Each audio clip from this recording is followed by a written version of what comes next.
Welcome to my 10th and final video blog for our educational leadership practicum this spring. I will of course tell the story about what I observed for my last activity in a moment, but it does center on Standard 2, which says that an educational leader promotes the success of all students by advocating, nurturing, and sustaining a school culture and instructional program conducive to student learning and staff professional growth.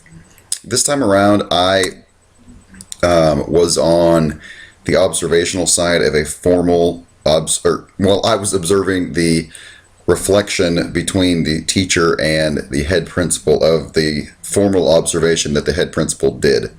That's kind of wordy, but I think you might probably all get that. So how this went was the building principal went through her version of the lesson as she observed it.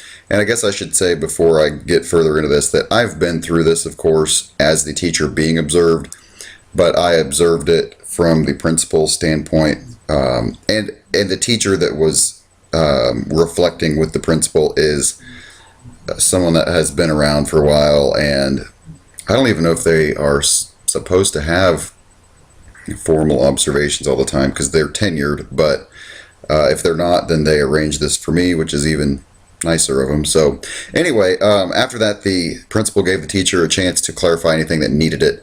You know, if there was anything misunderstood by the principal's side of things. And when the principal reads through it, it's basically just almost a narration of what she saw. So there's rarely anything that the teacher needs to clarify because it's pretty cut and dried. This was the second of two meetings. The first time they'll go through it, and then excuse me, that's not right. That's not. I'm sorry. This is the first of two meetings where an email has been sent to the teacher where they have an attached document that has the reflection questions that the teacher is supposed to answer, and they do that and they go through them in this meeting, and then in the next meeting is when they finalize and both sign off on the formal observation. I had my lines crossed there, sorry. And this time of year, which is, of course, the late part of the year, this is when teachers are either renewed or they're not.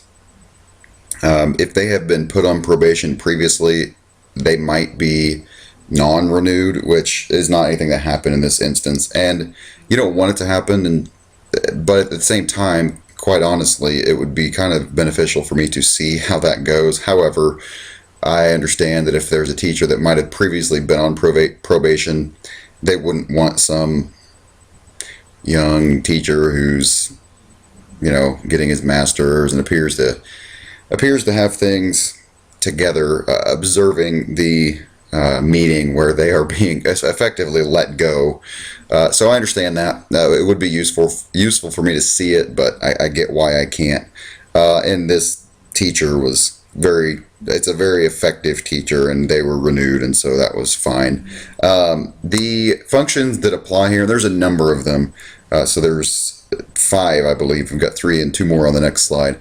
A is to nurture and sustain a culture of collaboration, trust, learning, and high expectations. I think that sums the whole thing up. The rest are also useful, but that one's very accurate because not only do they reflect the teacher and the principal, they collaborate about what could have been done differently or better, and this establishes trust between the principal and the teacher. Clearly it's a learning experience, and obviously it enforces high expectations. D is pretty clear to supervise instruction.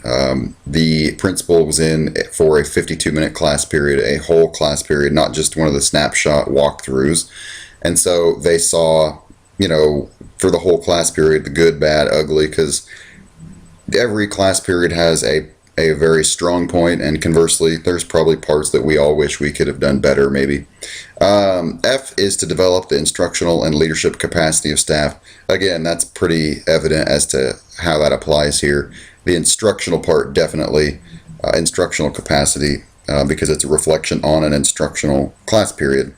And then finally, G is to maximize time spent, I should say spent, not spend, on quality instruction. Same kind of thing as the last function there. And the last one, I, to monitor and evaluate the impact of the instructional program.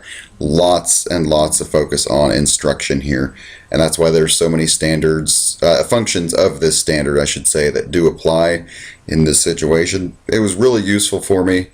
I saw it from a different angle of leadership, because I did sit down with the principal before the teacher came in, and we talked about what she had to prepare. And I didn't go to the class to observe with her, but to prepare the things that needed to be in place before the teacher came in was really useful for me.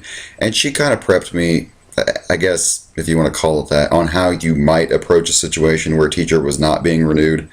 And she said just to do it in the most professional, business-like way that you could. It's not a personal thing. And she also really drove home the fact that if a teacher was going to be non-renewed, they'd have gone through many steps before this. It's not like they go through 3 or 4 observations and then in the 5th one they decide, oh, you're not good enough anymore. And after the 1st or 2nd observation, they're going to do some steps to, for lack of better terms, rehabilitate some of the instructional techniques of the teacher. And so it's not just something that is typically a surprise for a teacher at this time of year.